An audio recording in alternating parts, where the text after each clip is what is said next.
Today, we're going to talk about something concrete. It's going to be about how to create a video with artificial intelligence from scratch to the final render. So step number one is the idea. This is the most important step. Before you open any tool, you need to know what story you want to tell. What is your topic? Who are you addressing? And above all, what emotion do you want to create?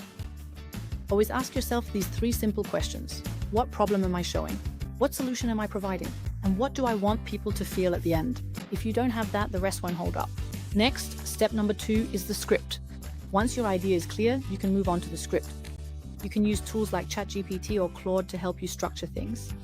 But be careful, AI will give you a foundation, but it won't do the work for you. You give it your idea, your name, your audience, and then you rework it. The script is really going to be the backbone of your video. And it's also where you control the length. Next, we move on to step number 3. Step number 3 is going to be the storyboard. What is a storyboard? It's a series of images that represent your film scene by scene.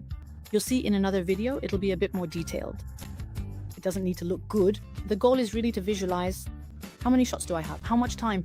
You can do it on paper, or you can use a tool like Canva, for example. Your storyboard is really going to be the blueprint for your film.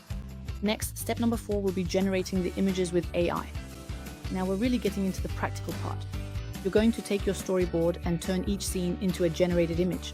You can use tools like Midjourney, Leonardo AI, or other similar tools like Athena as well. The key point is really going to be consistency. You'll see there are also other videos that go into more detail to help you with this. We want you to use the same characters, the same style, the same visual universe. You keep your prompts, reuse them, and just make small adjustments.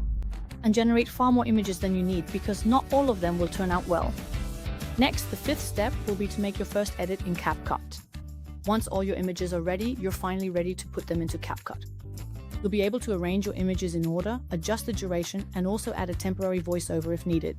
The goal is to check that your pacing works well and that everything is understandable, so you're not missing any steps. Next, step number 6 is the sound. Sound is 50% of the emotion. You can create your music with Suno, for example. You'll need to describe the mood, the energy. You'll get a sort of track. For the voice or sound effects, you can use 11 Labs, for example. The most important thing is that the sound should tell the same story as the image. Next, step number 7 is to animate the images. A video with only still images is a bit like a slideshow. That's not what we want. So to add movement, you can use applications like Runway, Pika, or Kling AI. And you'll be able to do zooms, camera movements, create motion with the characters, really have fun with it. Make it your vision. It's really up to you to generate your own little videos. Next, once you've completed that step, it's time for the final editing.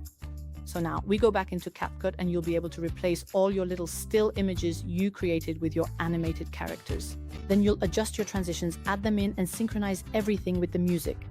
If you ever need to add little special effects, details here and there, or even if you want to add subtitles sometimes because you don't feel like using sound, but your character is talking, have fun with it. Really do what you wanted to do. You need to watch your video several times with the sound on. A little tip for you. If at any point you spend too long on your video, take a break. Take a break for 30 minutes, an hour, and come back to it afterwards. That's when you'll notice the details you need to improve. Because when you spend too much time in front of your video, you don't realize it, you stop seeing your mistakes. So it's normal, you need to take a break. So to sum up, what do we have? First, we come up with the idea. Second is the script. Third, the storyboard. Fourth, creating your images. Fifth, the first edit. Sixth, the sound. Seventh, the animation. And finally, the final edit. Each step depends on the previous one. If you skip a step, you'll pay for it later, that's for sure. But the good news is that today, all of this is accessible. You are really able to do it without any problem, even if you've never made a video in your life. Your first project will obviously take more time, but the more you practice, the faster it will become. So the only thing I have to say to you is just go for it.